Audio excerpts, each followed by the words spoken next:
မေးလျော်တာကအကြီးတော့မဟုတ်ပါဘူးမိဖို့ကြောင့်ကိုတကားမပိတ်ခဲ့တဲ့ကိစ္စမိဖို့ကြောင့်ကိုတကားမပိတ်တဲ့အခါကျတော့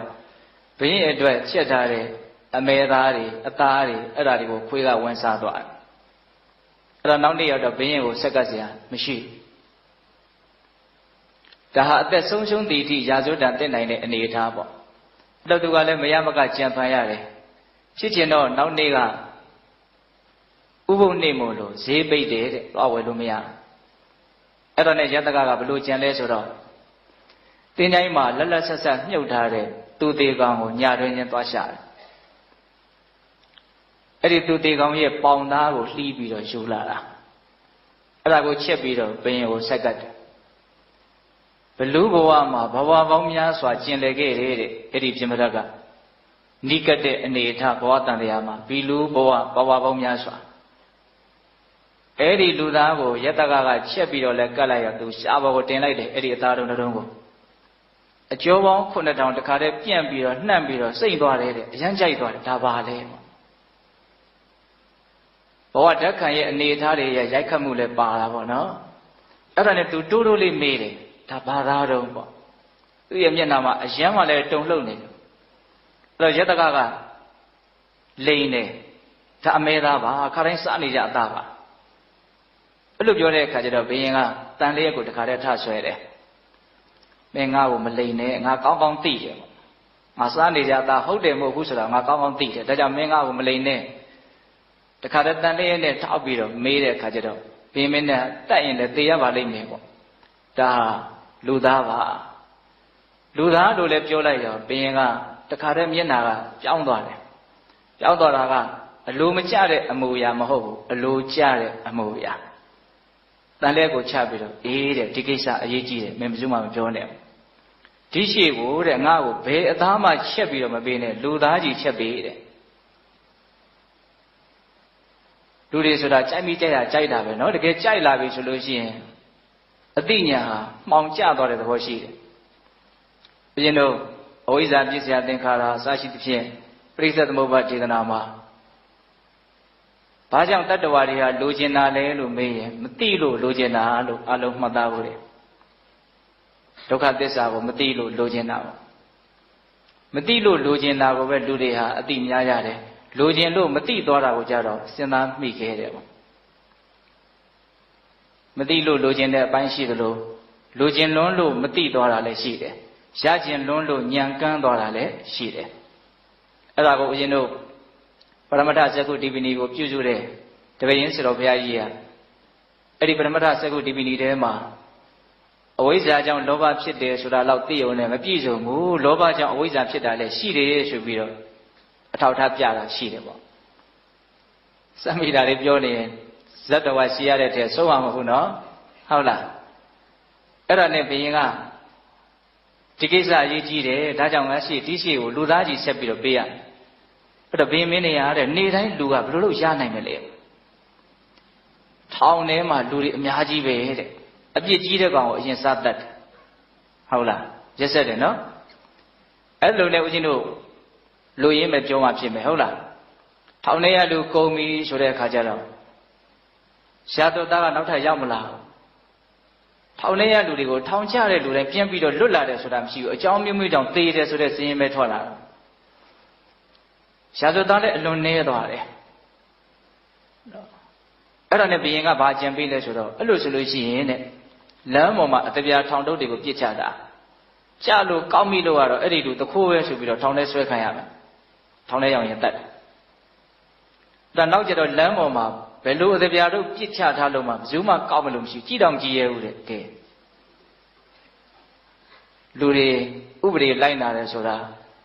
နော်ကြောက်လို့လိုက်နာတာနော်ဟုတ်တယ်မဟုတ်လားစဉ်းစားနော်အများကြီးတွေးကြရရှိတယ်ဟုတ်လားဘုရင်တို့ဗမာရာဇဝင်ထဲမှာလည်းပဲပညာကျမ်းတော်ဆိုတဲ့အမှတ်ကြီးရှိသူဥပဒေရေးရာသူအကြီးကဲဖြစ်တဲ့ခါကျဘာလုပ်တုံးဆိုတော့ဩဇာကြီးခိုးလို့ဆိုလားမသိပါဘူးအမှုဖြစ်တယ်အဲ့ဒါသေတံပေးပြလိုက်တယ်ဘာဖြစ်လို့လဲဆိုတော့ဘာမဟုတ်တာတွေကိုထပ်ထပ်ပြီးတော့အလုပ်တွေရှုပ်လွန်းလို့ကြမ်းကြမ်းထန်ထန်နှိပ်ကွက်တာပေါ့နော် ထူးခြားတာကအဲ့ဒီအမတ်ကြီးလက်ထက်မှာရာဇဝတ်မှုကတော့အတော်နည်းတယ်လို့ဆိုတယ်ဟုတ်လားအခုလည်းပဲပါတော့လမ်းမှာကြာနေတာကိုဇိုးမှကြည်ရတဲ့လူတော့မရှိဘူးတဲ့အဲ့ဒါနဲ့ဘယင်ကဘလို့ဆက်ပြီးတော့အကြံပေးတော့လူရအောင်ဘလို့လုပ်ရလဲဆိုတော့ညမှာထွက်တဲ့လူတွေကိုတိတ်တိတ်ဆိတ်လိုက်ပြီးတော့တတ်တယ်ညထွက်တဲ့လူကိုတတ်တာနော်အဲ့ဒါလိုနဲ့နောက်ကျတော့ညလည်းဘယ်သူမှမထွက်ရဲဘူးခက်တာကလူသက်သွားပြီဆိုလို့ရှိရင်ဒီရှုဖြိုးတဲ့အသားတွေဟာအကုန်ပါသွားတယ်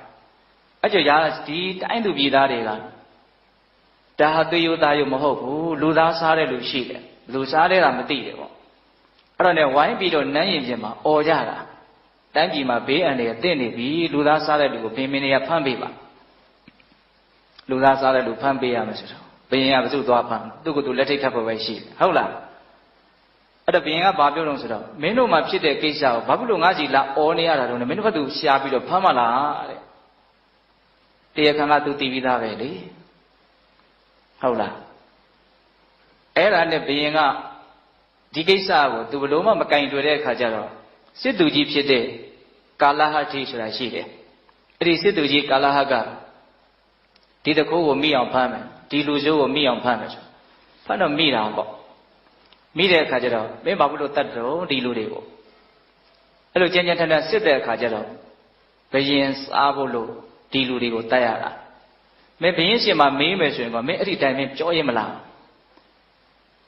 နေရတာကိုကြောက်ရတာပေါ့နော်ပြောရဲပါတယ်ဆိုတော့ဒါနောက်နေ့ရောက်တော့ဘင်းရဲ့ရှေ့တော်မှာကိုအဲ့ဒီယတကခေါ်ပြီးတော့တိတိဆိုင်ဆိုင်ပြောတာအဲ့တော့ဘယင်းကလည်းပဲမျက်နှာမပြတ်ဘူးတတိယတော့တော်တော်ကောင်းတယ်ငါအတွက်လှုပ်လှုပ်ပေးနေတဲ့လူကိုဘာဖြစ်လို့မင်းတို့ကဒီလိုမျိုးဖြစ်နေရတာတော့တဲ့အဲ့လိုတောင်ပြောတာနော်သူ့အတွက်အလှုပ်လှုပ်ပေးနေတဲ့လူကိုဘာဖြစ်လို့ဒီလိုကြမ်းကြမ်းထန်ထန်ဆက်ဆံရတယ်လဲပေါ့ဝန်ခံလိုက်တဲ့သဘောပါပဲအဲ့ဒါလိုလည်းပြောလိုက်ရောကာလဟတိကမင်းကြီးတဲ့လူသားဆိုတာမစားတဲ့မို့ဒါကြောင့်လူသားကိုရှောင်ကျင်တဲ့နဲ့လူသားကိုမစားဖို့အတွက်တားတာပေါ့အဲ့လိုတားတဲ့အခါကျတော့ဘုရင်ကြီးကပြုံးပြုံးမဲ့နားထောင်အဲ့ဒါကာလဟတိကရှေးတုန်းကဖြစ်ခဲ့မှုတဲ့အကြောင်းအရာတွေပါတင်ပြပြီးတော့တားတာမင်းကြီးတဲ့ရှေးတုန်းကငါးကြီးအာနန္ဒာဆိုတာရှိတယ်ယူဇနာနဲ့ချီပြီးတော့ကြည်တယ်အဲ့တော့နောက်တော့သမုဒ္ဒရာထဲမှာဂမူတွေဂမောက်တွေတောင်တွေလိုဟာမျိုးတွေကလည်းရှိတာအလွန်နဲ့တဲ့နေရာမျိုးမှာအဲ့ဒါငါကဘလောက်ကြီးလဲဆိုတော့အဲ့ဒီတောင်ကိုပတ်ထားတာသူ့ရဲ့ခေါင်းကသူ့အမီးကိုပြန်ပြီးတော့ကိုက်လို့ရတဲ့အနေအထားမျိုးအရှိကြီးကြီးပေါ့နော်အဲ့ဒါကိုသူ့အမီးမှမသိဘူးကျန်တဲ့ငါးတကောင်ရဲ့အမီးထင်ပြီးတော့ကိုက်လိုက်တယ်ဟုတ်လားအဲ့ဒီမှာအဲ့ဒီသူကိုက်ချီလိုက်တဲ့တကယ်တမ်းအမိကဘယ်သူအမိဖြစ်နော်သူအမိဖြစ်နေတယ်အဲ့ဒီအသားကိုသူ့ပါဇက်ထဲပါသွားပြီဆိုတော့ဒီကိုအောင်ကြီးကပေါက်ပြဲသွားပြီလေသွေးတွေပါတွေထွက်ပြီအဲ့ဒီမှာငါးသေးသေးတွေသူ့ထက်သေးတဲ့ငါးတွေကအကုန်လုံးလာပြီးတော့သူ့ကိုစားရတယ်အဲ့ဒါအယိုးပဲကျွမ်းတယ်အယိုးတောင်လောက်ရှိတယ်လို့ဆိုတယ်အဲ့ဒါကိုအဲ့ဒီခေတ်ကဇံရအပင်ရှင်ယသိတွေကဒီအကြောင်းအရာကိုလူတွေကိုတဆင့်ပြန်ပြောလို့သမုဒ္ဒရာထဲမှာဒီလိုမျိုးအခြေအနေရှိခဲ့မှုတယ်ဆိုတာကိုသိရတယ်တဲ့အဲ့ဒါကိုတက်တည်ပြလို့မင်းကြီးလူသားဆိုတာမစားဘူးကိုသားကိုပြန်စားရင်ဒုက္ခရောက်မယ်ပေါ့အဲ့လိုပြောတဲ့အခါကျတော့ပြမတမင်းကကာလဟတဲ့မင်းမပုံနေပတ်တင်နဲ့ပြောရတာမဟုတ်ဘူးငါလည်းပြောရတယ်တဲ့မင်းကမစားနဲ့လို့ပြောပြီမလို့ငါကလည်းအလွန်စားခြင်းတယ်ပေါ့ကိုဖြစ်ချင်တာမဖြစ်ရဘူးကိုရချင်တာမရဘူးဆိုရင်လည်းပဲတည်တတ်တယ်တဲ့ဒါကြောင့်မလို့ငါဖြစ်ချင်တာတော့ငါဖြစ်အောင်လုပ်မယ်ပေါ့ဆိုလိုတဲ့အိဗေကနော်အဲ့ဒါသူကဘာကိုတက်တည်ပေးတုံးဆိုတော့သူဇာတာတတိရဲ့သားဆိုတာရှိတယ်ကွာလေအဲ့ဒါဇံရယတိတွေကိုအဲ့ဒီတတိကကိုးဝယ်လာအဲ့ဒါဒီနေ့တော့အဲ့ဒီဇံရယတိတွေကဇဗုရိကျွန်းကနေပြီးတော့မြောက်ကျွန်းကနေပြီးတော့သပြုတပြေသီးဆိုတာကိုခူးလာတာအဲ့ဒီတပြေသီးလေးကိုယူလာတဲ့အခါကျတော့ဒီတတိရဲ့သားကဒီတပြေသီးကိုစားခြင်းစားခြင်းတော့ယတိတွေကိုငိုတောင်းတော့ယတိတွေကကျွေးလိုက်တာပေါ့ကျွေးတော့အဲ့ဒီတပြေသီးကအရန်ကောင်းတဲ့အခါကျတော့ယတိတွေကနောက်နေ့ရောက်တော့ဇန်နဲ့ပြန်သွားပြီးဒီကိုပြန်မလာတော့ဒီကလေးကအဲ့ဒီတပြေသီးကိုစားခြင်းထပ်တောင်းတပြေသီးကမရတော့ဘယ်မှာမှမရှိဘူးဘာကျွေးလို့မှမရဘူးအဲ့ဒီတပြေသီးမရတဲ့အတွက်ကြောင့်အဲ့ဒီကလေးစိတ်သက်ဖြစ်ပြီးတော့သေရှာတယ်ပေါ့ဒါကြောင့်တပြေသီးမစားလို့သေတဲ့ကလေးတောင်ရှိသေးတာလူသားမစားရင်ငါလည်းသေခြင်းသေသွားနိုင်တယ်ပေါ့မရှောင်နိုင်ဘူးပေါ့နော် အဲ့လိုပြောတဲ့အခါကျတော့ကာလဟက